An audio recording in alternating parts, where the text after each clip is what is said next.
Crime, Wine, and Chaos contains adult language and graphic content. Listener discretion is advised.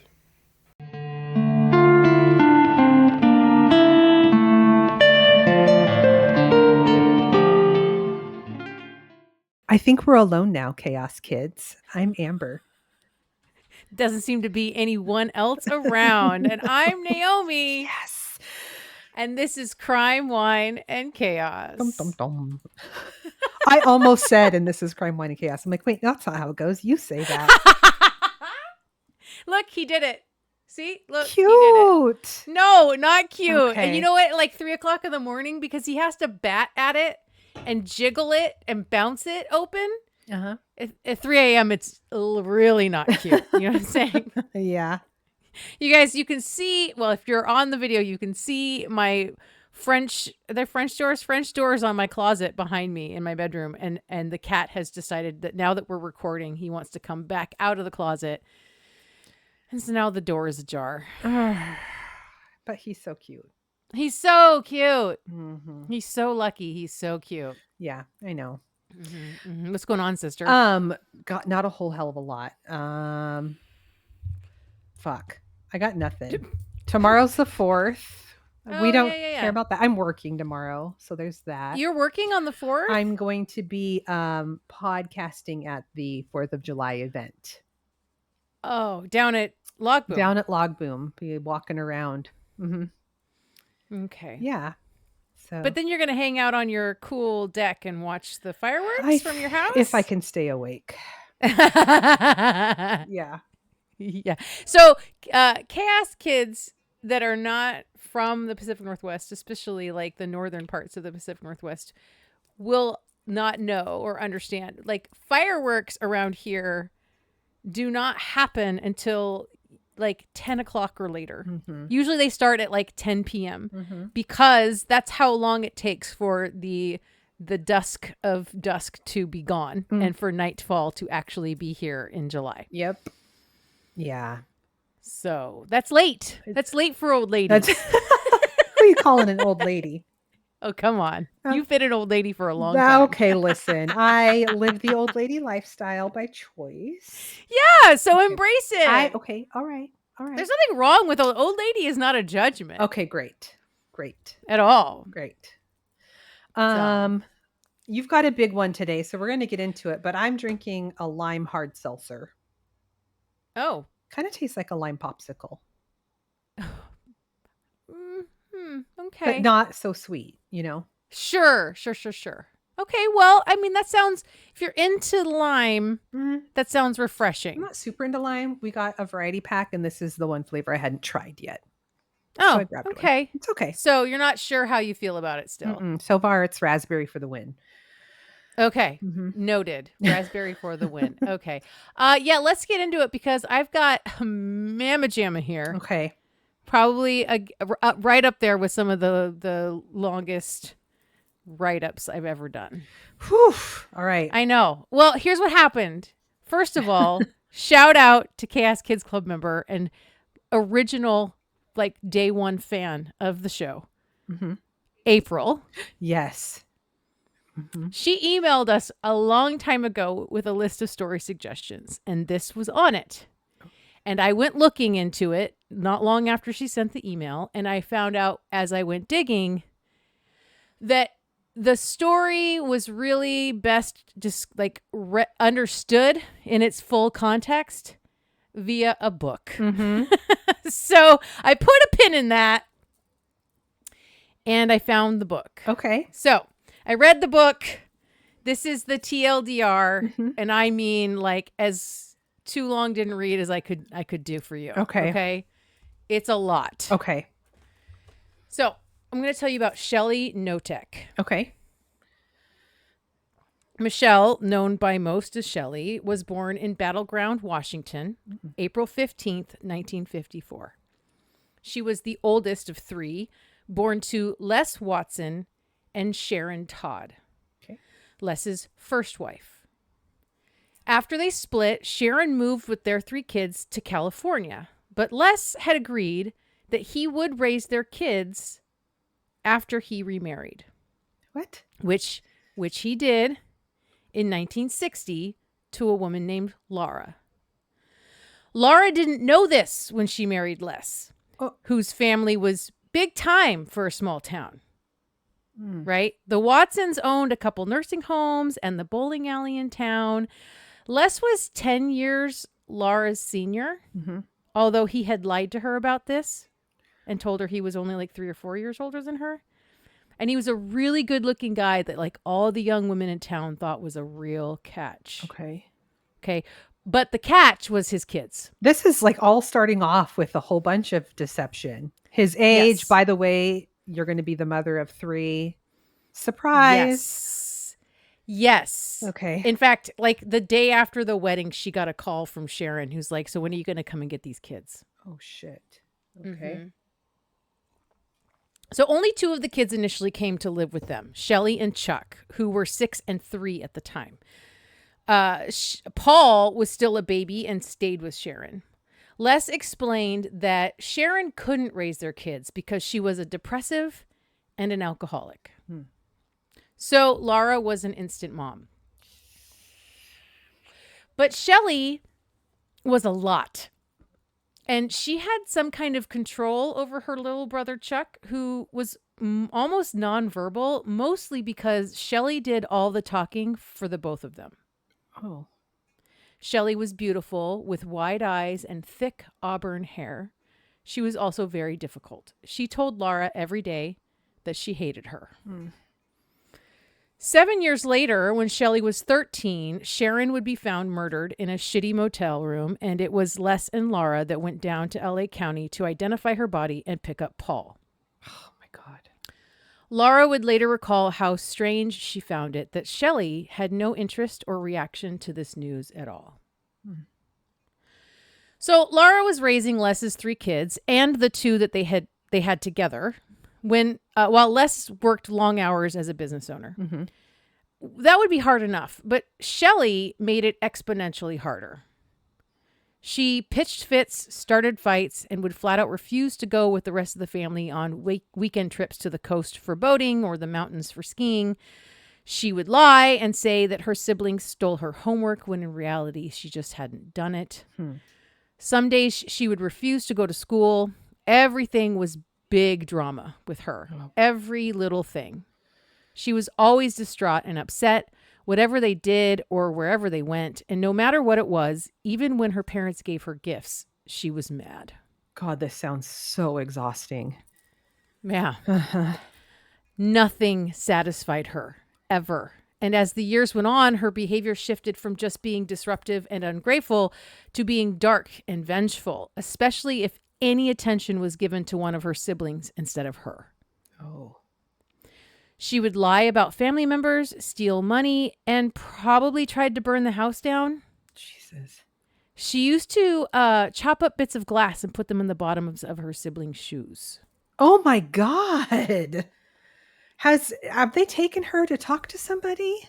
Okay, no, you got to remember, this is the 60s. That's true. Rub some dirt in it. Walk it off. When Shelly was 15, she accused Les of raping her. It was a whole to-do, of course, and Laura and Les were absolutely sideswiped. A family doctor was brought in on their insistence and examined Shelly, only to find that she was intact and had never been touched.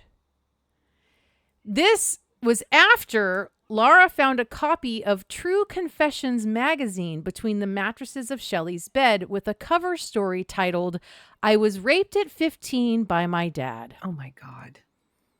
The result of all of this was that the case was dropped by authorities, with the juvenile hall superintendent telling Les and Laura that Shelly needed serious professional help. Things didn't get better after that. The high school in Battleground declined to allow Shelly to return, and Laura called everywhere to find some place that would take her. She went to stay for a while with Laura's parents, but she just did what she did to them and was quickly returned to Laura and Les. Oh my God. Even telling the neighbors that Laura's dad was touching her. They sent her to a Catholic boarding school in Beaverton, Oregon, but they declined to allow the Watsons to enroll her for a second year. Oh my God. Shelly had stolen from and terrorized too many of the other girls there. Eventually, Les's sister out on the East Coast agreed to take Shelly. She had bought Shelly's versions of things, hook, line, and sinker, and Laura was inclined to let her sister-in-law believe Shelly's version of things if that meant Shelly would be gone from their house. Mm-hmm. When Shelly wasn't around, all the kids did better, even Paul and Chuck, who were very messed up, but manageable when Shelly wasn't around to be their ringleader. Yeah. While out east for 2 years finishing out high school, Shelly met her first husband, Randy Rivardo. After graduating, Shelly moved back to Battleground and got a job at her dad's nursing home as a nurse's aide and convinced Randy to come join her, work for her dad, and save up for college there instead of back east. This woman is doing patient care? Yes. No. Sorry, I didn't mean to interrupt. No, it's okay. No. Oh, yes. Yes. And I'm giving you the TLDR. She did not do patient care well. I can't. Oh, I didn't see that coming. She sounds real nurturing. So Randy moved out west to Battleground to work for Les and save up for college out here. Mm-hmm. Very soon after he moved, the two were married at the strong urging of Les. Later, Randy would say that Les was too eager to pass Shelly on to become another man's problem. Mm-hmm. They married in February of 1973, both 19 at the time, and moved into a 40-foot trailer owned by the Watsons, rent-free. Okay. Shelly was pissed.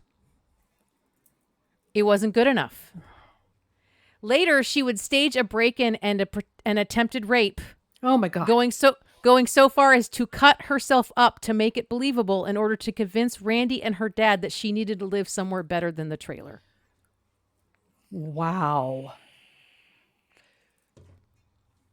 Shelly couldn't keep a job because she mostly didn't go to work, and she stayed home all day while Randy worked. She didn't cook. She didn't clean. She mostly just laid around telling anyone who would listen what they should be doing, what she deserved, and how they should get her whatever she wanted. She also left unpaid bills all over town that Randy had to deal with. My God. Shelly's first daughter, Nikki, was born February 1975. It wouldn't be long after Nikki was born that Randy would bail back to the East Coast to get away from Shelly. Mm-hmm. She had been taking all his paychecks before he even got them, spending money however she wanted to, and had taken to kicking him out of the house at night. He was sleeping in his car in the driveway. This woman is really, really fucked up. Oh, it gets so much worse. Oh my I should have said God. at the very top all the trigger warnings on this story. Okay. Okay? Okay. And then Shelly just disappeared.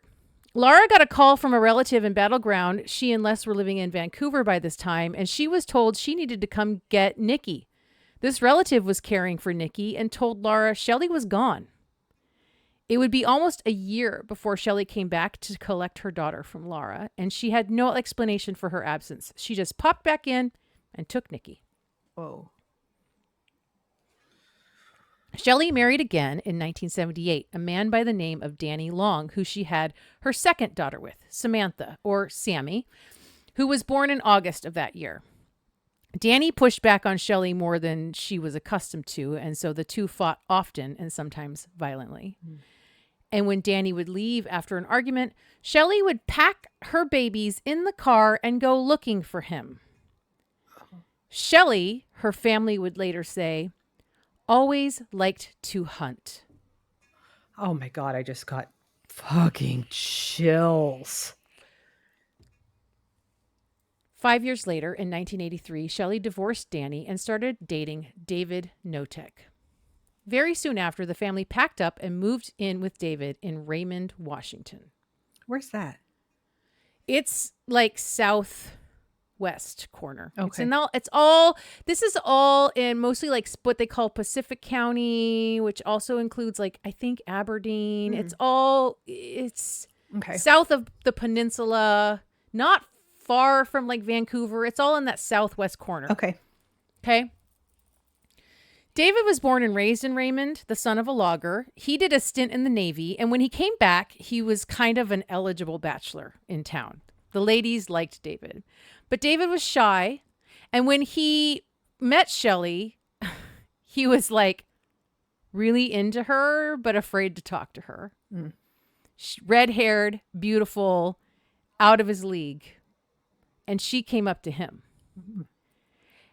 But then he met Nikki and Sammy, and he had great affection for the two little girls, and he wanted to help take care of them, especially after Shelly confided in him that she had cancer. Uh-huh.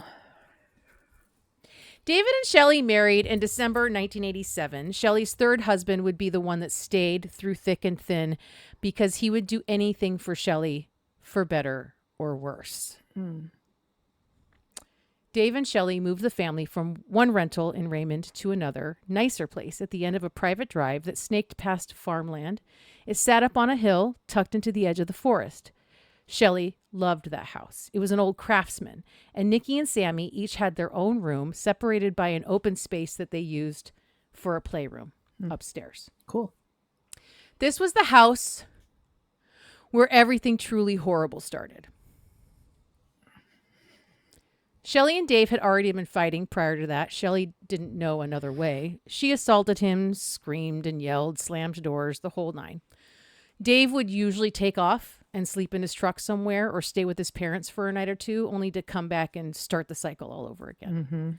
Shelly would be sweet and loving for a time, a couple weeks, a couple days, a couple hours, and then start back at it. God. But it would be after the move to this house that Shelly would turn her anger and her violence onto her children. No. The abuse that Shelly's daughters would experience throughout their childhood was so sadistic that it's hard to even describe it. Of course, there were beatings with whatever object Shelly was liking the most in the moment. But her tactics went beyond merely physical assault and into the realm of torture. Mm. She would appear in their rooms in the middle of the night, screaming to wake them. The girls learned to wear extra clothes to be in case that night Shelly decided to drag them out into the yard for their punishment, often with no idea what they had done wrong that required punishment, and beatings often ended in blood. Oh my God. Shelly would also lock the girls in their rooms, sometimes for a day, sometimes multiple days. One summer, Nikki lost track of how long she was locked in her room and thought it may have been most of the summer. Oh my God. And what's Dave doing during all this? Working a lot. And he's just like, happy wife, happy life. Well, we'll get into Dave some more. Okay. And of course, she emotionally and verbally abused them. They were fucking losers. They made her sick, that kind of shit. Mm-hmm. Nikki got it worse than Sammy did.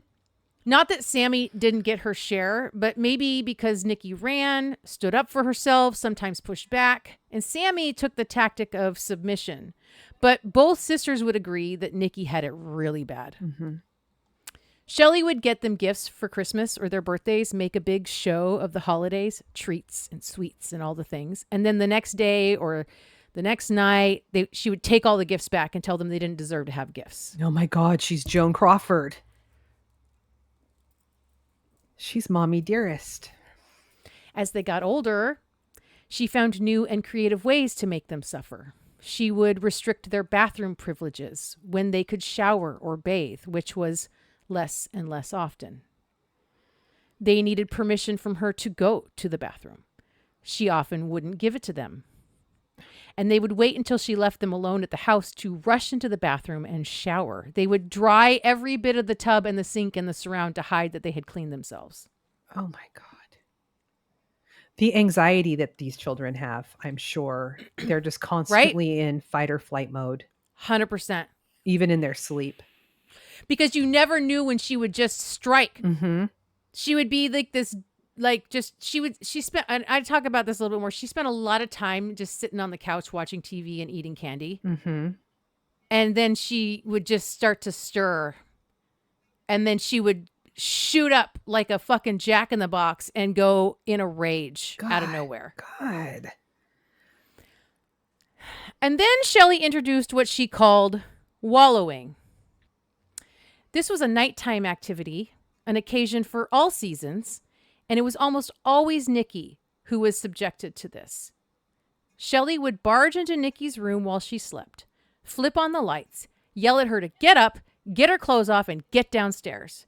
Tell her she was a worthless piece of shit. Nikki would be forced to squat naked in the mud as Dave sprayed her with the garden hose. What? He usually didn't say much, just did what Shelly told him to do. Oh. And while Nikki cried and begged to be done, Shelly would just tell her to wallow. She would tell Dave, make her wallow. She's a pig, Dave. Teach her a lesson. How can you do this to your children? Shelly is not okay. Uh-uh. Sammy would watch from her bedroom window, helpless to do anything for her sister, keenly aware that Nikki always got it worse. Mm-hmm. After what seemed like forever, Shelly would tell Nikki to get up to the bathroom. She'd be soaked, freezing, and berating her the entire way, and then fill the tub with piping hot water and make Nikki get in it and clean up and then go back to bed. Wow. Nikki was thrown through the plate glass kitchen door on one occasion when Shelly was chasing her down with a belt. Even as a child, Sammy knew that Nikki should have gone to the hospital that time, but Shelly didn't do that. Mm-hmm. She tended to Nikki and did say sorry while she bathed and bandaged her, but that didn't stop her. Nothing changed after that incident. Right. In 1988, Shelly and Dave took in Shelly's nephew, Shane. Somebody let these people take in their child.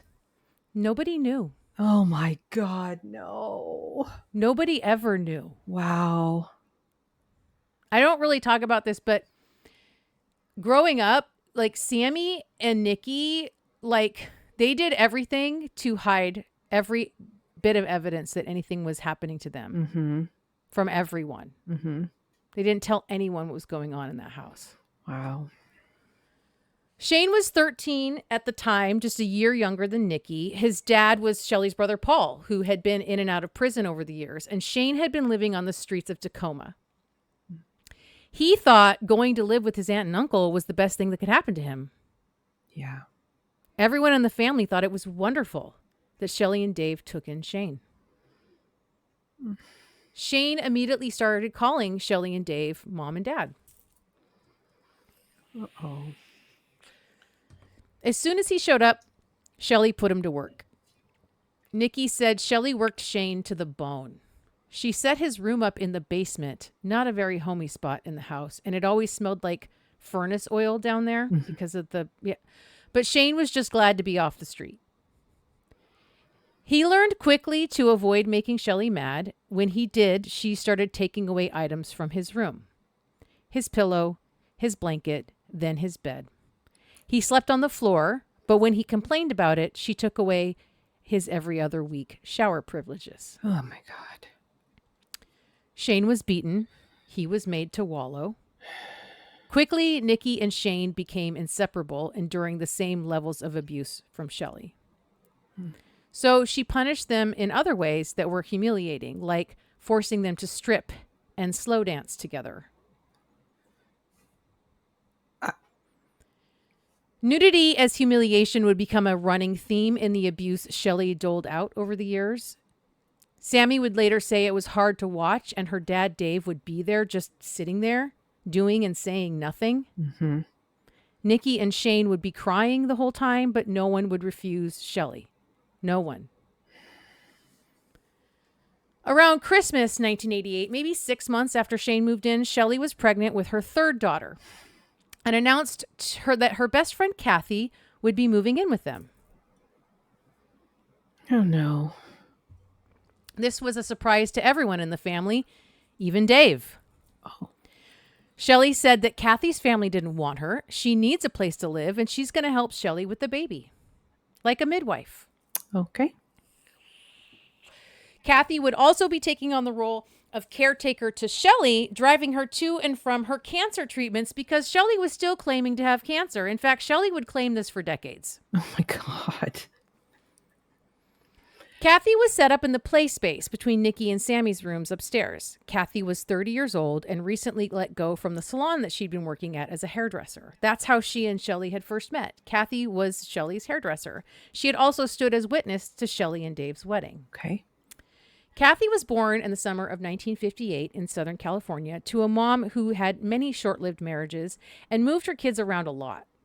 Kathy and her siblings grew up in mostly middle-class neighborhoods and had a mostly normal and happy upbringing. Around the time Kathy was about to turn 18, her mom told the kids they were headed to South Bend, Washington for a family vacation. And not long after that trip, Kathy's mom quit her job and announced they were moving up to Washington. Okay. Kathy was in the middle of cosmetology school and transferred her credits to a beauty school in Aberdeen. By the time they got to Washington, Kathy's mom was basically broke from purchasing the tiny house they all moved into. Kathy finished beauty school and got a job at a local salon, but she struggled to build up a client base. Kathy's younger sister described Kathy as a pleaser and that their mom really took advantage of her. After Kathy got the job at the salon, she and her mom shared an account. But Kathy's mom didn't work. Oh, no. Kathy was supporting both of them. It was Kathy that drove her sister where she needed to go when she needed a ride. Kathy was always available and always so kind. She was a complete giver. When their father was killed on the job, Kathy and her brother received the proceeds of a wrongful death lawsuit. Kathy used the funds to buy herself a small house not far from her mom's place. But Kathy continued to struggle to build up a clientele or a sales volume her employers expected from her, and she was let go. So she lost her house and was forced to move back in with her mom. And then her mom told her she would have to pay rent. God. She didn't have any money to pay her mom rent, but what she did have was a dear friend in Shelly Knotek. Uh-huh. Kathy did help a lot. She cooked and cleaned and kept an eye on the kids. And all three of them liked Kathy, even though they didn't particularly like having another adult in the house telling them what to do. Mm-hmm. Tori, Shelly's youngest daughter, was born in June of 1989, and Kathy drove her to the hospital. Shelly made Dave drive solo behind them. Sorry.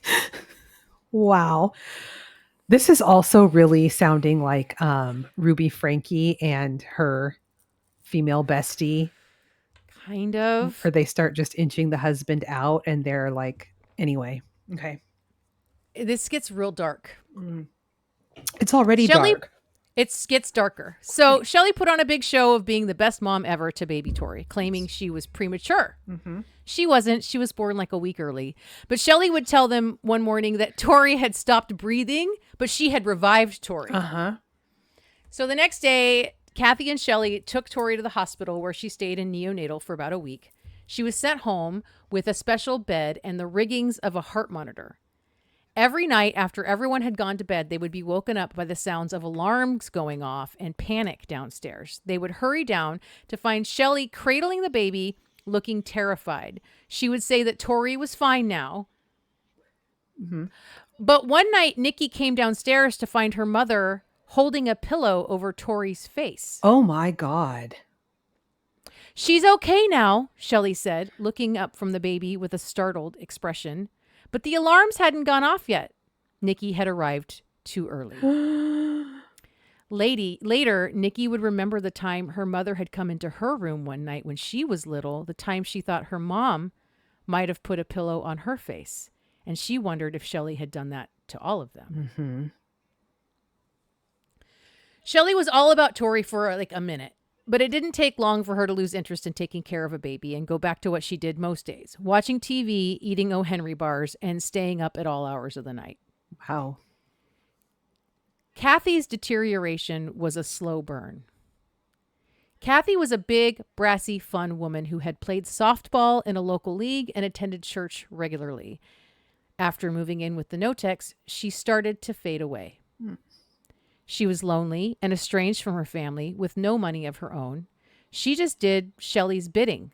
But no matter how hard she worked, she could not satisfy Shelly. And soon enough, Kathy would get the beatings that Shelly had doled out to the children. Now she's beating her friend? Oh my God. Shelly doesn't actually have friends, Amber. Well, yeah. This is fucking dark. Even when these encounters were physical fights between both of them, Kathy would end up taking the blame and apologize to Shelly. Oh. Shelly gaslit the fuck out of her constantly about all kinds of things, even convincing Kathy that she was overweight and she was sleepwalking and sleep eating in the middle of the night. Okay. But Nikki says Shelly would hide food under Kathy's bed and then pretend to find it as proof. And Kathy would sob and say she would do better. Oh. Shelly also enlisted Shane in the punishment of Kathy, having him back up her gaslighting stories about Kathy and doling out physical abuse to Kathy. This was a hallmark of Shelly as well. Just as she would inflict abuse via Dave on the kids, she would inflict abuse on Kathy through Shane. Mm-hmm. No one disobeyed Shelly. What the fuck? Shelly kicked Kathy down the stairs, took away her privileges, which meant Kathy no longer had any personal items. Eventually, Kathy wasn't even allowed clothes. What? None. Kathy did chores around the house naked. No. She wasn't allowed to bathe without Shelly's approval, which eventually turned into Kathy bathing outside with the garden hose. No. Kathy often was locked in a closet as punishment. And eventually, when Shelly would take Kathy and the kids out into town to run errands or do laundry, Kathy traveled in the trunk of the car. No. No. This human being does not exist. I have never in my life. I'm not even telling you the worst things because I couldn't even write them down. Okay. Even when the family went camping, and on those, she traveled in the trunk. And on those camping trips, Kathy even slept in the trunk. No. Kathy lost weight and her dental work began to fail. Her hair started to fall out. Shelly just chopped it off in a frenzy. All the kids felt horrible for Kathy, but they couldn't say or do anything without bringing down the wrath of Shelly on themselves. Mm-hmm. They couldn't understand why Kathy seemed to have given up until they went hunting around the house and discovered that Shelly had pill bottles everywhere, just prescriptions galore that she had written by doctors and filled by pharmacies all over the county. She was clearly keeping Kathy sedated and compliant by drugging her. Mm-hmm. Oh my God. Years later, the girls would realize that Shelly had done the same thing to them at various times over the years. Yeah. Even as Shane was enlisted to help in the abuse of Kathy, he was still a target as well. Sometimes Shelly would duct tape him naked, make him sit in a corner, and apply icy hot to his penis. Oh my God. I'm not even telling you the worst shit.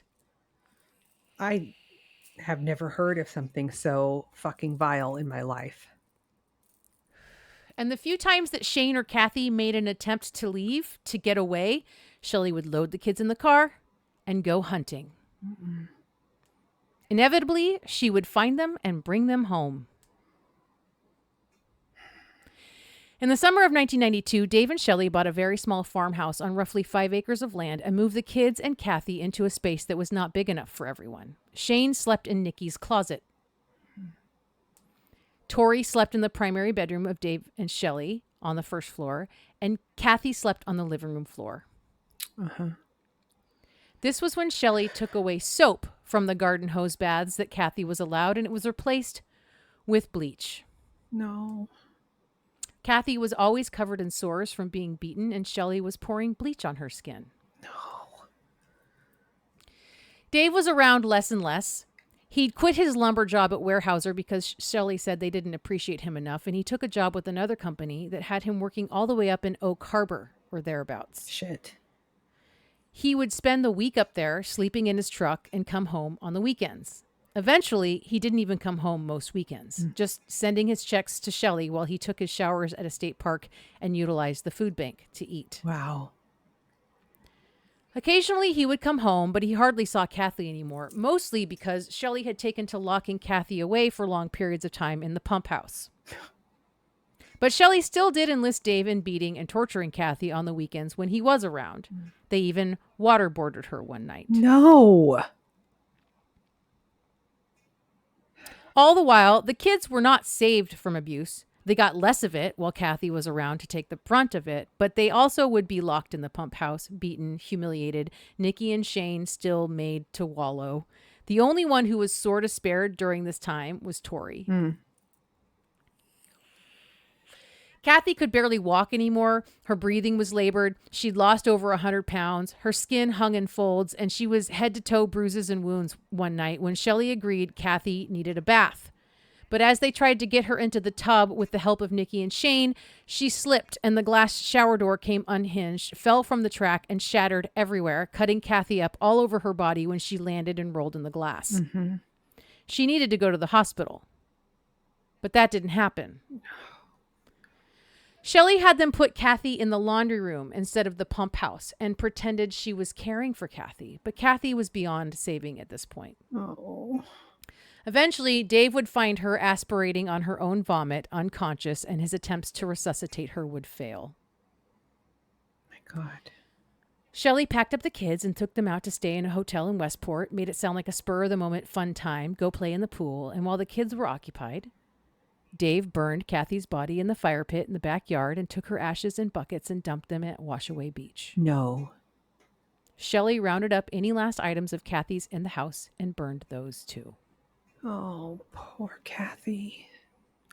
Shane and Nikki knew what happened. They saw Kathy dead. Dave made Shane help him drag Kathy's body to the fire pit. The two oldest teens were made by Shelly to dig through the fire pit and collect anything that looked like pieces of evidence. And they did. They definitely found pieces of Kathy's bones in there.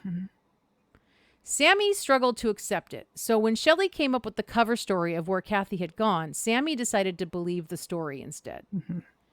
Tori was still too young to even notice what was going on and would grow up with very vague memories of Kathy. Okay. The cover story was that Kathy had met a man, a trucker named Rocky, and she had run off with him. She even had Nikki, Shelly did. Shelly had Nikki practice forging Kathy's handwriting so they could send letters off to members of Kathy's family, telling them in very brief notes that she was happy and traveling with her new love. So she must have been in some sort of contact with her family this whole time and just pretending like things were all good at Shelly's house? Very little contact, and yes. And a lot of the contact was like a mitigated or like interrupted with Shelly in the middle. Yeah. And then this story about her running off. Dave went out and mailed these letters, one of which included a very blurry picture of a woman in front of a semi that was supposedly Kathy. Shelly even made him drive up to Canada to send one of them to make it convincing that Kathy was traveling around with Rocky. Right. And this became the official story. Kathy ran off with a man. Shelly would periodically bring it up to see how the kids responded, if they had the story straight. But she had doubts that her story would work, that the kids would back up the story, and she let Shane know that if he told anyone, Shelly would pin it on him, and they would say that Shane killed Kathy. My God. And now Shane was really motivated to leave. He knew that she would do that, and that he wasn't safe at the Knoteks any longer. And Shelly was certain Shane would tell, and he would be her downfall. Yeah. That summer, Shelly had Nikki and Shane hiding under the crawl space of the neighbor's house to eavesdrop on them to make sure they didn't suspect anything about the Knoteks. Jesus. And Shelly spent almost a year after Kathy's murder banging the drum to Dave that Shane was a problem.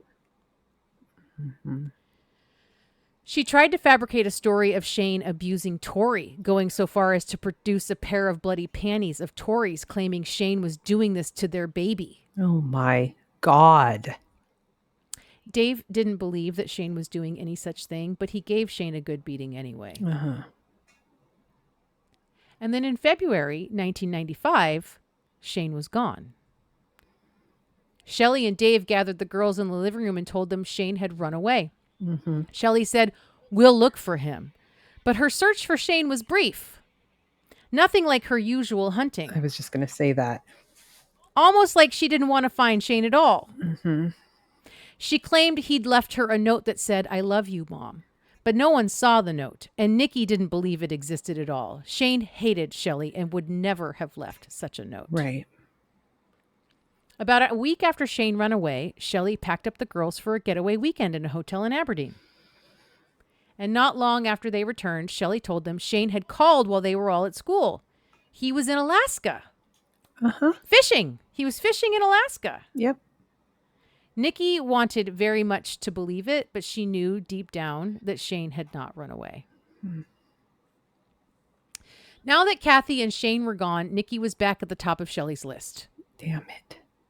She was regularly locked out of the house at night, made to sleep outside. Sometimes she slept in one of the outbuildings, but most often she slept in the woods. No blanket. Sometimes naked. When Nikki wasn't at school, she was working outside in the yard. One time, Nikki was working outside in her underwear, and Shelly came at her angry with a knife and cut her up really bad. She knew she wouldn't be taken to the hospital, just like Kathy wasn't.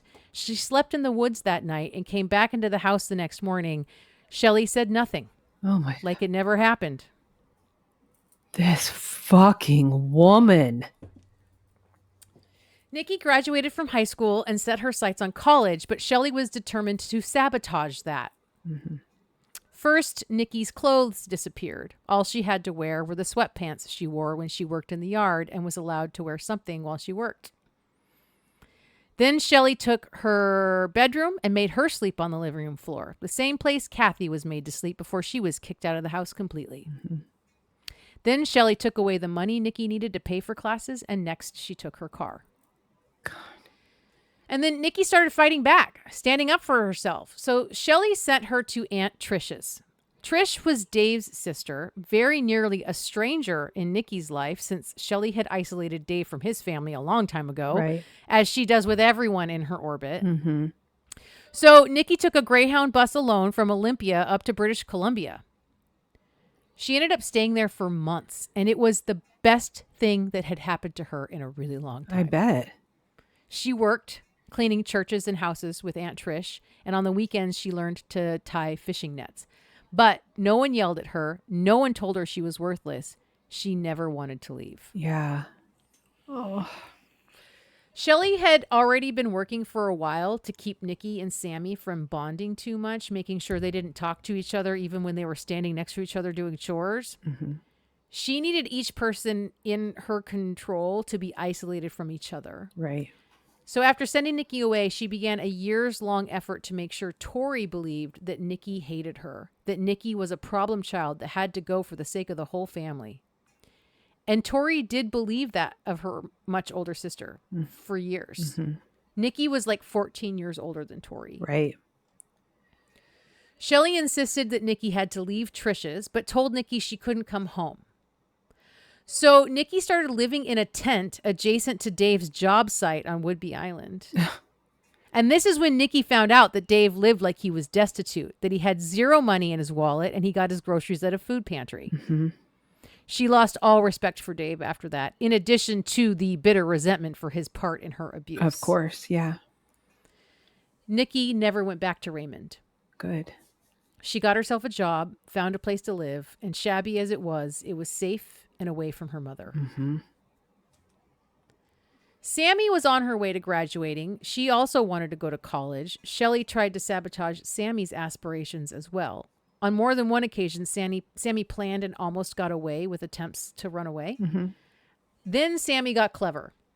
She essentially blackmailed Shelly into paying for her college by implying that if Shelly didn't help her, Sammy might tell people what happened to Kathy. Yeah. So Sammy's off to college. Nikki's trying to build a life. Nikki went to work with her grandma Laura, long divorced from Shelly's dad by then, at a nursing home. Dave would follow Nikki sometimes. He even threw a brick through the window of the ice cream place that she worked at before the nursing home, and then called the shop and told them that Nikki had something to do with it. What is his fucking problem? Well, he's doing what Shelly tells him to do. Oh my God. The story of Dave is Shelly is the best woman I could have ever met, and she's amazing, and whatever she's doing, it must be necessary to discipline the kids, and I can't lose her, so I just have to do whatever she tells me to do. Wow. So Nikki knew that Dave was stalking and harassing her at the behest of her mother, who continued to try and call her and convince her to come home, but Nikki never would. The finances were also spitting out of control. Shelly was leaving unpaid bills all over town, going on shopping sprees at the mall in Aberdeen, buying junk, really. She took out loans constantly, switched banks whenever shit got too hot at one, and generally just spent money left and right that the Knoteks didn't have. Yeah. When bill collectors came knocking, she'd cry cancer, because all these years later, she still claimed to be a cancer patient. Uh-huh.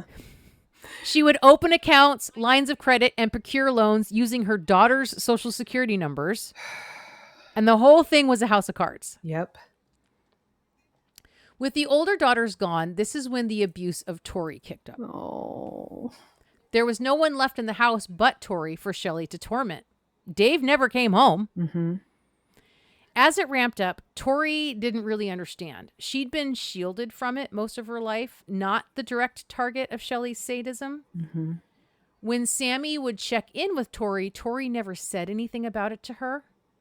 Sammy believed that Tori was somehow spared what she and Nikki and Shane had been through. Right. Sammy was also secretly in contact with Nikki. So while Nikki had separated herself completely from her parents, Sammy was very much in like the middle child who stayed connected to her parents and to Nikki. Mm-hmm. Even Tori didn't know that Sammy was in contact with their older sister. Okay. Somewhere around 2000, 2001, Shelly made a new friend. Ron Woodworth. Shelly had finally gotten herself a job as a caseworker No. for Olympic Area Agency on Aging in Raymond. No. She met Ron through Habitat for Humanity on a case of an elderly woman with too many cats. Uh-huh. Tori and Sammy both got to know Ron now that he was a friend of Shelly's. Sammy liked him right away. Tori would visit him at his place after school and even took to calling him Uncle Ron. She really grew to love him. Mm-hmm. They would play cards and checkers, and she would look through his books on Egyptology, which was a keen interest of Ron's. Ron had followed his partner of 17 years, Gary Nielsen, to South Bend in the summer of 92. Gary's sister already lived in the area. In 1995, Ron's parents also moved to the Washington coast at Ron's insistence when his dad's health was failing. All of them had lived in California prior. Mm-hmm. When Gary had moved, he had told Ron he could come if he'd like, but Gary was moving either way. Ron didn't even think twice. Gary was the love of his life. Yeah. But after Ron's dad died in 1996, Ron kind of fell into a state. He struggled to keep his job. He was outgoing all his life, and suddenly he was sullen and introverted. By 1997, Gary couldn't handle it and ended their relationship. Oh. Ron didn't take the breakup well, and his friend Sandra was concerned for him. Sandra and Ron had been friends from all the way back in their time working together in the supply department at McClellan Air Force Base in Sacramento. Mm-hmm. Sandra had moved to Washington not long after Ron did. By 1999, she was so worried about Ron that she offered to have him and his mother move in with her in her 5-bedroom house that she owned in Tacoma. Ron politely declined, saying he preferred to stay where he was for now, and besides, he expected to move in with his friends, Shelly and David Knotek, No. who he told Sandra were buying a house in Oak Harbor soon, far from Raymond and Aberdeen and the whole area where he might still run into Gary. Right. In his mid-50s, Ron had lost his home, his partner, and his father, and was now estranged from his mother, who he had lived with after the foreclosure on his trailer in 1999. Mm. And he had lost his cats. Oh. Shelly told Tori and Dave that Ron was moving in with them so they could help him, and Ron could help them at the same time. No. It was one of the same lines she had used to sell Dave on bringing Kathy into their home. Yep. And the pattern repeated. No. Ron was sucked in by the love bomb of Shelly until she slowly turned the screws to him, and he became the main target of her rage. And just like when Kathy moved in and Nikki and Shane had some of the heat taken off of them, Ron's presence meant that Shelly let up on Tori quite a bit. Mm-hmm. And Tori watched as Ron deteriorated and slowly lost privileges and comforts just like Kathy did. Ron lost weight, lost his teeth, and lost his ability to function. God. Sammy would come home from college sometimes on the weekend, and she was worried but compartmentalizing Mm-hmm. and convincing herself Ron could take care of himself. which was exactly the same thing that Nikki and Shane used to say about Kathy. Mm-hmm. When Sammy would ask Tori how things were, Tori always told her everything was fine. And Sammy chose to take her word for it. Yeah. I don't want to victim blame, but what is... I've said this a million times. I feel like this wouldn't work on me. I don't care how love bomby Shelly is. Like, what? Well, you have to understand that the thing that Kathy and Ron have in common is they felt like they didn't have anybody, especially because they were on the outs with their families. But Ron They were had that other isolated. friend that made the offer. Yeah, Like, but the other friend, I don't know how tight they were at that point. They were vulnerable. This is very much like how someone gets sucked into a cult. totally. Yeah. It's the same thing. They were vulnerable. She struck at their most vulnerable moment. Yep, she did. God, it's awful. Ron's family was also duped by Shelly. She put herself between Ron and his mom and Ron and his siblings back east, painting herself as everyone's friend who was just trying to get everyone to reconcile. But really, she was stirring the pot to further isolate Ron from all of them. Yeah. Around the same time, 2001, Nikki called up Grandma Laura. Nikki was still living in Bellingham, but Laura had moved down to Oregon. Nikki called her and said she wanted to come down to be closer to her, which thrilled Laura. The morning after her first night there, she went into Laura's office where Laura was sorting some paperwork, and she said, I have to tell you something. Mm. And as the two cried together, Nikki told her grandma what had happened to Kathy. Wow. That her parents were murderers and that their children were the keepers of this horrible secret. Mm-hmm. Laura knew that this needed to be reported, so she called her local chief of police there in Sandy, Oregon, who called the Pacific County, Washington Sheriff's Office and spoke with Sheriff's Deputy Jim Bergstrom. Bergstrom instructed them to have Nikki write out her statement and fax it to him. Kathy's family had reported her missing in 1994, around the same time that she had been murdered, and they were convinced that Shelly had something to do with Kathy's disappearance, but they had gained very little traction with local authorities. Yeah. No one but them were even looking for Kathy anymore. And Nikki knew that Kathy's family deserved to know what happened to her. Mm-hmm. Eventually, Nikki drove to Raymond to meet with Bergstrom in person and give her statement at the sheriff's office. On her way there, she called Sammy and told her sister what she was doing and that she was pretty sure their parents had killed Shane too. Yeah. Sammy still had a hard time believing that. After giving the deputy her statement, Nikki was certain this would be the thing that changed it all and brought Shelly and Dave to justice. But nothing happened. What? Bergstrom didn't even bring Shelly or Dave in for questioning. What the fuck? Later, Nikki would learn that Bergstrom had tried to get a hold of Sammy via phone call to ask her some questions, but Sammy never called him back. Sammy decided that it was safer to stay quiet and let Nikki take care of it all. Mm-hmm. She was in college and trying to build a life, and she was hoping to keep it that way. Right. Plus, she was worried about what would happen to Tori if her parents went to prison. Right. A couple more years went by. Sammy would stop in with her boyfriend to visit and see Ron looking worse than the last time she saw him. But she convinced herself and Nikki that it was all fine. Ron was fine. Tori was fine. Everything's fine. Mm-hmm. Shelly would tell Sammy and Dave both that Ron needed to go, but he just wouldn't leave. Ron kept threatening to kill himself, and Shelly told Dave they needed to get him the fuck out of their house before they had to deal with that mess and answer any questions about it. Mm. Ron also tried to run away at times, just like Kathy, just like Shane, and just like she always did, Shelly went hunting and dragged him home. God. Then Shelly enlisted Ron to help her swindle an old man. James Mack McClintock, a family friend of Kathy's mom. He was a big man who liked to drink whiskey and work with wood. He had an old black lab named Sissy and a mobility scooter. Mac had survived Pearl Harbor. He was 80 years old and needed help with care. Shelly love-bombed Mac and spent a lot of time caring for him, calling him to check on him multiple times a day, even bringing Tori with her to Mac's place when she was there doing her caregiver work.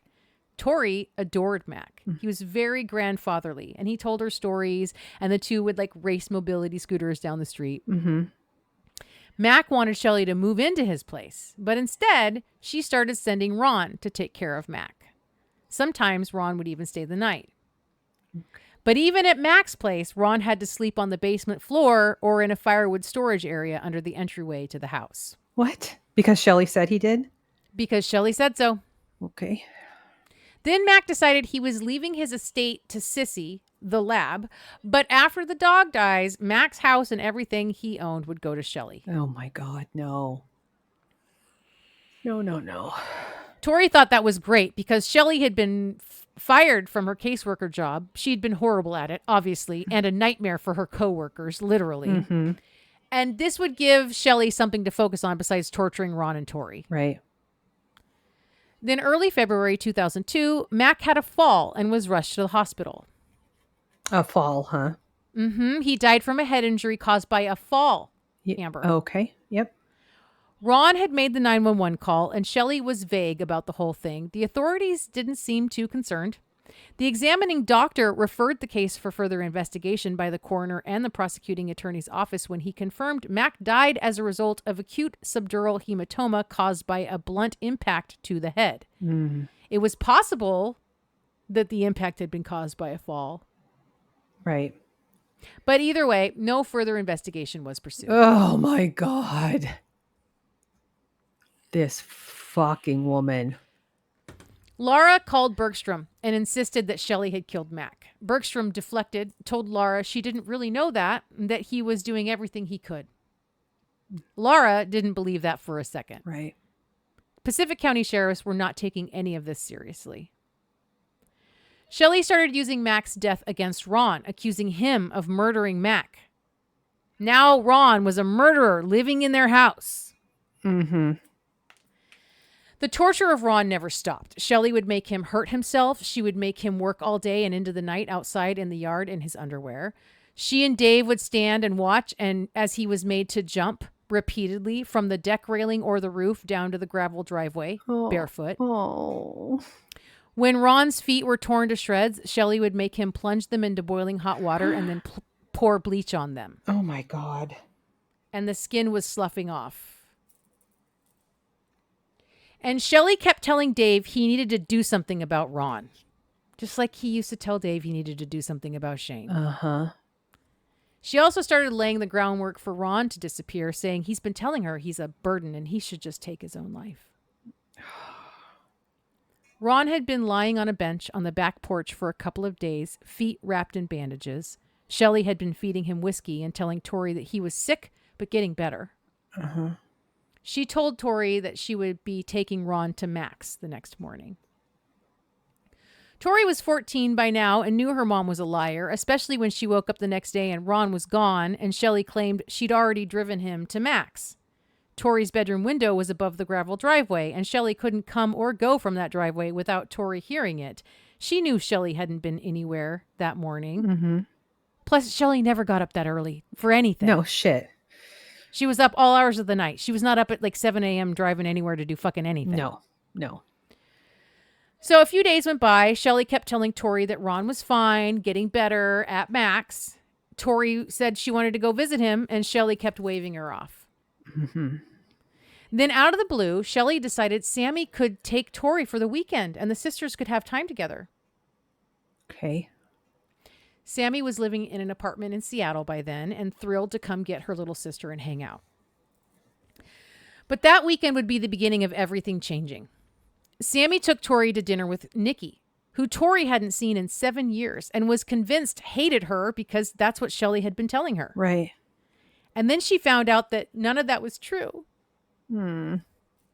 This book made me cry so much, you guys. Oh. Nikki loved her and was so happy to see her, and the three sisters had an amazing time. Hmm. And that night, Sammy and Tori talked, and Tori finally told Sammy everything that their mom had done to her since Sammy had left the house. Yeah. And she also told Sammy she was pretty sure that Ron was dead. Mm-hmm. Sammy was heartbroken. She called Nikki, and they agreed they needed to get Tori out of the house. Dave came home from his job site that same weekend, and Shelly told him Ron was wrapped in a couple of sleeping bags in the deep freezer in one of the outbuildings. But Dave couldn't burn his body. like he'd burned Kathy's, because there was a burn ban in effect. And they didn't have the same kind of privacy since the barn that had blocked the view of the yard was gone and a street lamp had been put up nearby, shining a light on the whole scene. So he got a shovel and he buried Ron on the property. Okay. When Tori got home from her weekend with Sammy, she went looking for evidence pertaining to Ron. She found some of the bloody bandages that had been wrapped around his feet and hid them in the chicken coop. She didn't find much else. Shelly didn't even notice Tori while she was working out a story of where Ron had gone off to, just like Kathy. Right. On August 6, 2003, Nikki and Sammy drove down to Pacific County to tell the sheriff everything. This time, they were listened to and believed. Thank God. Staff at the prosecutor's office and law enforcement came in and out of the interview room. They recorded everything the two women told them. At one point, Nikki looked at Bergstrom and said, "If Ron's dead, you could have stopped it." Mm-hmm. Bergstrom had nothing to say to that. The next morning, Bergstrom and a CPS caseworker arrived at the Knotek home to take Tori into custody on suspected child abuse. When she told her story that afternoon to Pacific County investigators, she minimized most of what happened to her. She told them she knew about Ron and that he was probably dead. Later, she would say she only told them about 10% of what her mother had done to her, but that was plenty. Fuck. Shelly was losing her mind, calling Sammy, frantic that the police had taken Tori. She sounded desperate, trapped, and she really thought this was all just about Tori. She wondered if Nikki had gone to the police to say something. Sammy played dumb. Shelly had no idea what was coming. Even with Tori's statement, Nikki's repeated statement, Sammy's statement, Laura's contact with the sheriffs, Kathy's family and their search for her, none of that would lead to an arrest. God. And then Dave went looking for Tori, trying to bring her a bag of things at Shelly's instruction. And when he couldn't find her, he went to the Pacific County Sheriff's offices. When investigators asked him if he'd consent to an interview, he didn't see any reason why not. He'd never abused his little girl, and neither had his wife. Right. But that's not what they wanted to talk about. They wanted to ask him about Ron and Kathy. Mm-hmm. Initially, he stood firm that he and Shelly had done nothing wrong, but they chipped away at him, and he started to cry. He said he needed to use the bathroom, and just outside the door to the bathroom, he broke down and told the officer where Ron was buried and where Kathy's remains had been scattered after her body had burned in the fire pit. Shelly was picked up and arrested at Mac's house. She was confused, indignant. She hadn't done anything wrong. She was all about helping people, after all. That's right. She's a caretaker. She's a giver. And that day that Dave and Shelly were arrested was Kathy's birthday. Whew. Missing for a decade, the woman who told the Knotek girls not to help her out of fear that something would happen to them, she would have been 45 that day. Wow. The following day, Laura called Nikki and Sammy and let them know that Dave had also confessed to killing Shane. He had shot Shane and disposed of him the same way he disposed of Kathy, burned and his ashes scattered into the ocean. After 6 months of Shelly pestering Dave that Shane needed to be dealt with, one night Dave just went out to the outbuilding Shane was sleeping in at the time and shot him in the head. Oh. Shelly and Dave were held on multi-million-dollar bonds. Shelly was charged with 2 counts of first-degree murder for the deaths of Kathy Loreno and Ronald Woodworth. Dave was charged with first-degree murder in the death of Shane Watson. He was also charged with rendering criminal assistance and unlawful disposal of human remains. Both of them pled out for lesser charges in 2004. David Knotek was sentenced to 15 years in prison for the second-degree murder of Shane and served about 13 years at the Monroe Correctional Facility before being paroled in 2016. Michelle Knotek entered an Alford plea and took a guilty charge on 1 count of second-degree murder and 1 count of manslaughter. While the Alford plea avoided a costly trial, it is also widely agreed that Pacific County wanted to avoid the embarrassment of missing all the warning signs that could have saved Ron. Maybe Mac would have lived longer as well.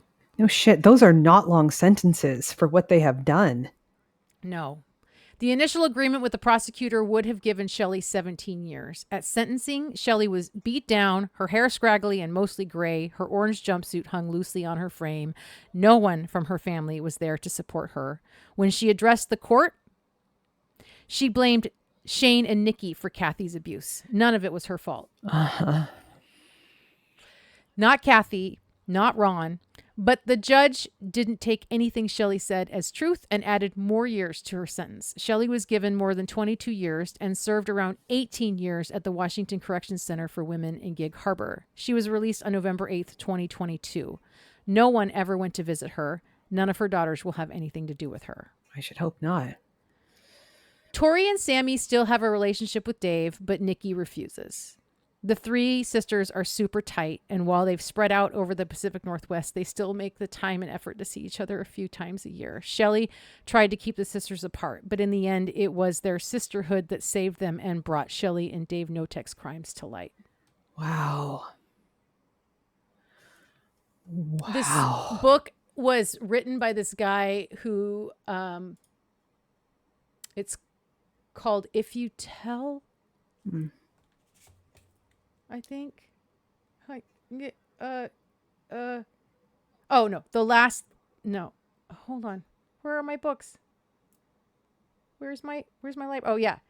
If You Tell. Yep, it's called If You Tell. A story of murder, family secrets, and the unbreakable bond of sisterhood.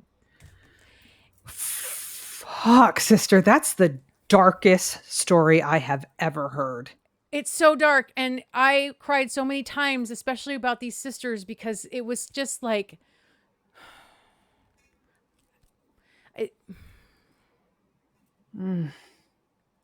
Fuck. The way that they made their lives beautiful after all of that. Yeah. And they're such lovely women, and they decided they needed to participate in this book, this writer to write this book about it because there was no trial. And so like nobody got the story on who Shelly was. And they wanted people to fucking know.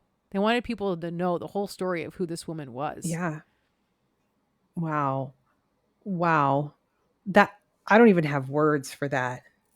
And when I tell you that I left out like some of the worst shit, I left out some of the worst shit. I believe you. She was abusing and killing longer than she was sentenced.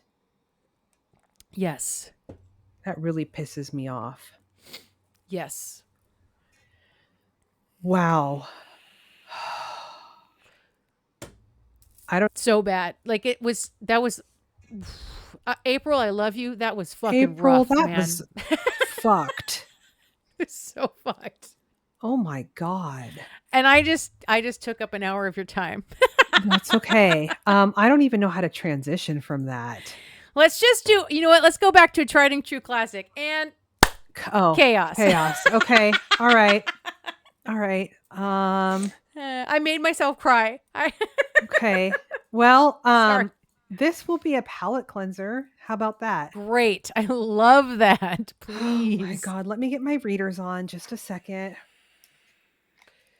And she gets mad when I say old lady. What'd you say? You wait till I take my headphones off and then you're talking shit? What'd you say? I said, and then she gets mad when I say old lady. First of all. Okay. I'm going to tell you about a cruise. Holy shit. My friend Leah and I were just talking about cruises and how there's just endless fodder for like crime and chaos stories on cruise ships. That's right. Holy shit. Sister, you did it again. Reading my mind. Oh, thank you. So we're going to February 2013. It is a Carnival cruise from Galveston, Texas, with the first stop in Cozumel, Mexico. Well, the only stop, then back to Galveston. It's a 4-day cruise. Oh, it's a quickie. It's a quickie. In the Gulf. Yep. Okay. In the Gulf of America. Shut up. Fuck right off. I heard a comedian the other day. Somebody was asking him what he thought about it being called the Gulf of America. And he was like, have you ever heard of Germany? And they're like, yeah. He's like, we call it Germany. He's like, yeah. You know what they call it? They call it Deutschland. We don't call it that. God. Because that's what we do. Like, Uh-huh. fuck off. We're going to call what we want. That's right. We're in charge. I just need a minute. I'm sorry. No, it's okay. We're trying to cleanse the palate. You're doing it wrong. You're doing it wrong. I'm laughing, so I'm already better. Okay. Okay. So the size of these fuckers are insane. Insane. They're like literally like floating skyscrapers. That's literally my next sentence. It says one passenger described it as a skyscraper on its side floating. Yes. It has an arcade, a casino, a theater room with live performances, all the food you can eat, water slides, right? Like everything. And on this particular cruise, there's about 4,000 people on board, which includes staff. Staff made up about 1,200 people from all over the world. They arrive in Cozumel on day 4, where the passengers get off the ship and explore. There's like music and food everywhere, sandy beaches, cocktails. It's amazing, right? Mm-hmm. Everyone said it was beautiful and exactly what they were hoping for. They get back on the boat that evening to start heading back to Galveston, Texas. It's on day 4, and it's 5:25 a.m. when an alarm starts to go off through the loudspeakers in the ceiling through the entire ship. No. No. And it was beeping, and a voice was saying, Alpha Team. Which, what? Yeah. Alpha Team. Beep, beep. Alpha Team. No. Yes. As it turns out, the Alpha Team is the code that Carnival uses for a fire emergency. Oh, no. Mm-hmm. Oh, no. Yeah. There are some employees in the kitchen just coming off the night shift, and initially they thought it was a drill until they started to see smoke coming up through the drains in the sink in the kitchen. Oh my God. Mm-hmm. That's not supposed to do that. No, it's not. Oh, shit. Mm-hmm. Pretty soon, passengers start hearing staff running down the halls and banging on doors, telling people to get out. Oh my God. So a bunch of passengers come out of their rooms and onto the deck, and that is when they see that large thing on the back of the boat that looks like a big fin that jets out the back was totally on fire. Oh, holy shit. The captain says there was a fire in the engine room, but that's also been put out. By 6:15 a.m., so just like 45 minutes later, a message goes out over the loudspeaker that everything is fine and that guests can go back to their cabins. It's all good now. Alpha Team is... Oh, no. I don't have a good feeling about this. Mm-hmm. Only because you're telling me this story on our podcast. So... Because this is not where this story ends. Nope. Oh, no. So guests, some of them start going back to their cabins. Others head to the dining hall for coffee and breakfast. And then that's when the lights go out. And everything is pitch black. Yeah, because it unless you're on an outer thing, there's no windows of any kind. Uh-huh. In most of the ship. Yep. Then the AC goes out. Oh, no. In fact, all of the electricity has gone out, including the propellers and the cellular tower. Oh. So here we go. Staff is like, this is because of the fire in the engine room. It's overheated, and they just need to let it cool off, and then they can go and turn everything back on, and it will be fine. Everything's fine. Everything's fine. So the lack of electricity was an inconvenience, but nothing major. By 7 a.m., the sun is out, so it's bright enough to see and cool enough on the deck for everybody to be comfortable. That was until the crew realized that the toilets wouldn't flush. Does it need electric to flush? I'm not sure why the toilets don't flush. It might need electric to flush. Oh my God. So another announcement goes out over the loudspeaker, and they instruct guests that if they need to pee, to please do it in the shower. And if they need to poo, the crew will be dropping off red biohazard bags to every cabin, and to please poo in a bag and drop it off in one of the bins outside of their room.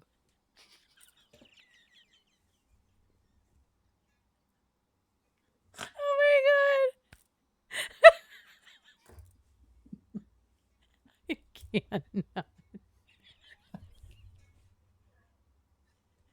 Please poo in the bag. Alpha team. Totally. I'm sure it did sound just like that.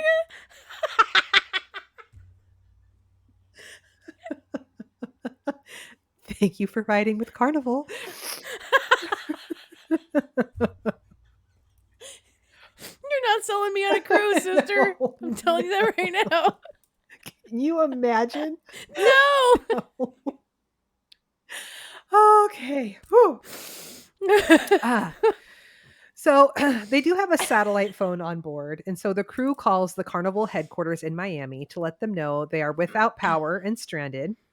And so right away, a message goes out to the media that the Carnival Triumph, which is what the ship was called, is without power due to a fire and without propellers, and that they are working to fix the issue. By noon, the sun is beating down. So it is all muggy and hot and claustrophobic. So most people are on deck to try and stay cool unless they have to go pee in the shower, in which case they were Or poo in a bag. Yep. They were using a buddy system because it was pitch black below deck. Yeah. Honey, I'm really sorry. Can you hold this bag? Oh, can you? Wait till you see the pictures for this one. So bad. By the way, I'm calling dibs on this series. It's called Trainwrecked. And this episode was called Poop Cruise.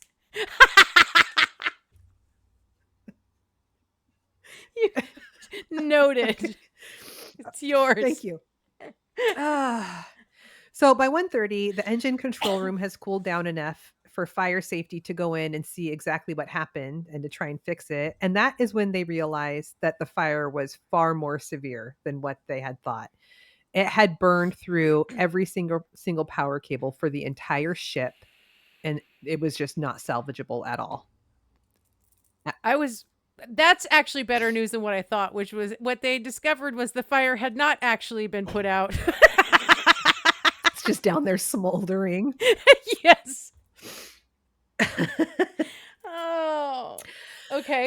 So they used the satellite phone to call the closest port, which was Progreso, Mexico, and they asked for a tugboat to come and pull them into port. Okay. And they are able to make arrangements for the tugboat to come and get them the following day. The following day? Uh-huh. Oh, no. They relay all this information over the loudspeakers. So now everyone at least has a timeline. And most people are like, great, I can hold it till tomorrow. I'm not pooping in a bag.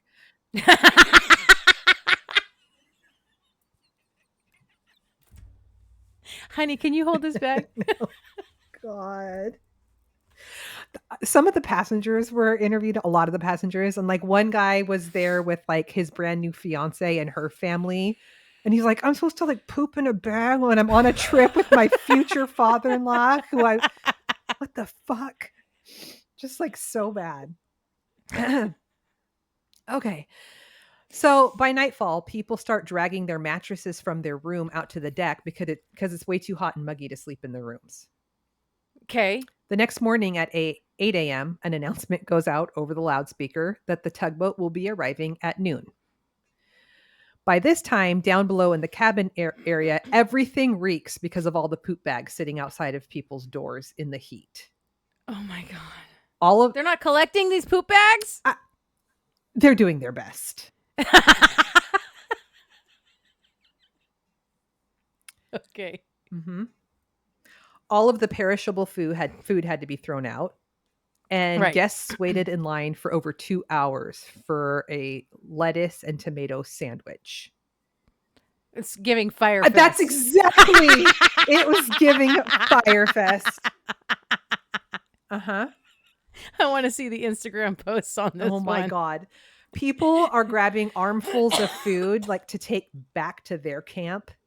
They're fighting over deck chairs. And they're just throwing luggage at FEMA tents at this point.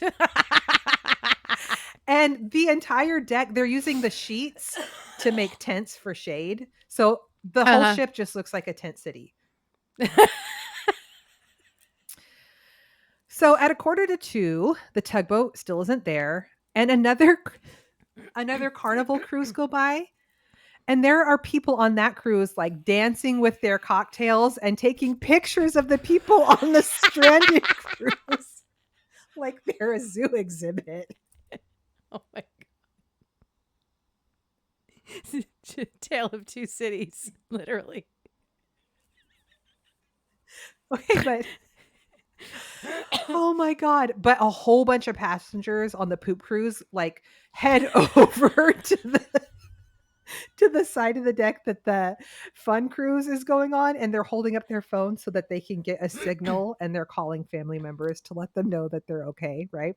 Okay. And they're telling their family members that they're pooping in bags. So these family members contact the news, and now the story is national coverage. Sure. Then a call comes in from the tugboat people, and they say that there's been a change of plans. Because since the boat lost power, they have drifted north over 100 miles. And so Oh my God. now the plan is for a tugboat to get them from Mobile, Alabama, because that's a closer port. But it will be 3 days. 3 days? 3 days. I feel like the contingency emergency plans are not up to par at Carnival. Nope. It was after this call that the showers stopped draining. Oh no. And they were all filled with urine. Oh my God. Mm-hmm. Crew members decide to, boost morale by opening up the bar and make it free for everyone to just have as many drinks as they want. Oh, that is a bad idea. Oh, yeah. Oh, yeah. That is such a bad idea. Uh-huh. Because pretty soon people are wasted and now they're vomiting, peeing off the side of the ship and throwing their poop bags on the deck, and fights are breaking out. It was just chaos. Oh my God. So the crew's like, never mind. And they close the bar. What were they thinking? Nothing is made better by making a group of people like wasted. And also you have no food to give them.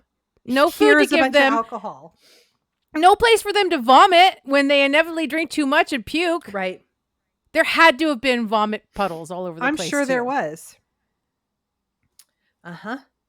Oh my God. Okay, so eventually the tugboats get there and they get the ship tied off. But as soon as they started to tug, the entire ship tilted to the side, which caused all of the overflowing toilets and showers to spill out everywhere onto the floors.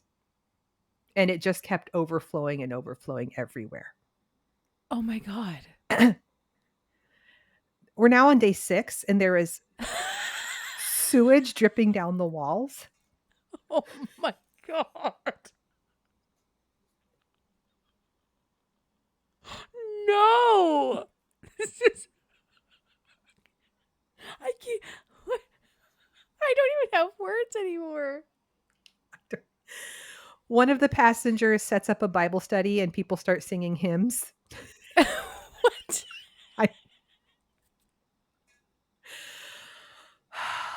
Oh my God. On day 8, there is mass media and family members waiting on the dock in Mobile, Alabama. When they are about 35 miles off the coast, news helicopters and planes are flying overhead, and the story is getting bigger and bigger, and hashtag cruise ship from hell and hashtag poop cruise goes viral. It's hashtag trending. And they can see overhead that passengers have used their bodies and laid on the deck to spell out help. Oh my God. Oh, at 9:30 p.m. on day 8, the ship pulls into Mobile, Alabama. And the entire city of Mobile smelled them coming. Yes. it turns out that in the fine print of your ticket that you purchased from Carnival, it says like, we're not like, it's crazy pants what it says. We're not responsible if you don't get fed. We're not responsible if we don't make it to our destination. We're not. I was literally just talking about this with my friend when we were talking about cruises and what nightmares they can be, because they literally like wash their hands of providing you anything you would expect them to like baseline like provide you. Like, we are not responsible for anything. Yeah. Like, enter our ship at your own risk. Yep. Passengers were given a full refund and a gift card of $500 towards their next Carnival cruise.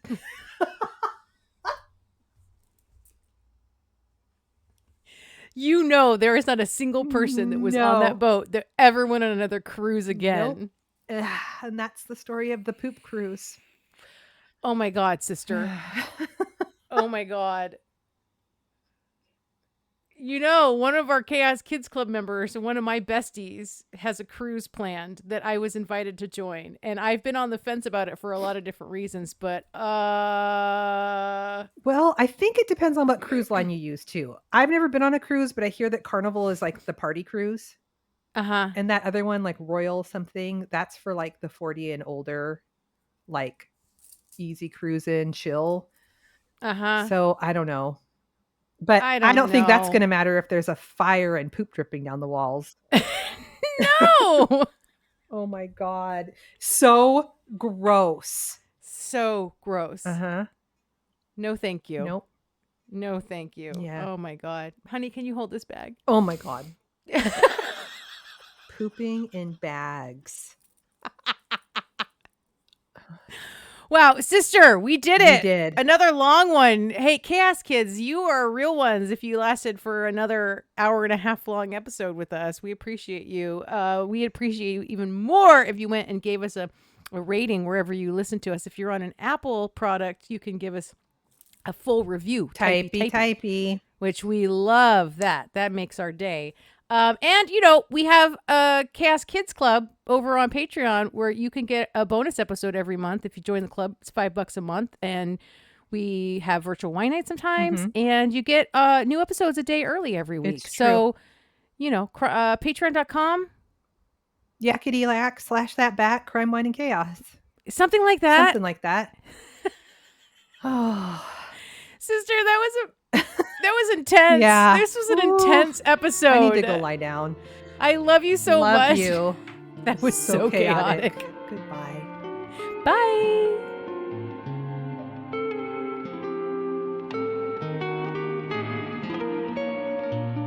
Crime, Wine, and Chaos is produced by 8th Direction Records. Artwork by Joshua M. Davis. Music by Jeremy Williams. If you would like to support the show, you can visit our Patreon page at patreon.com/crime, wine, and chaos. Cheers!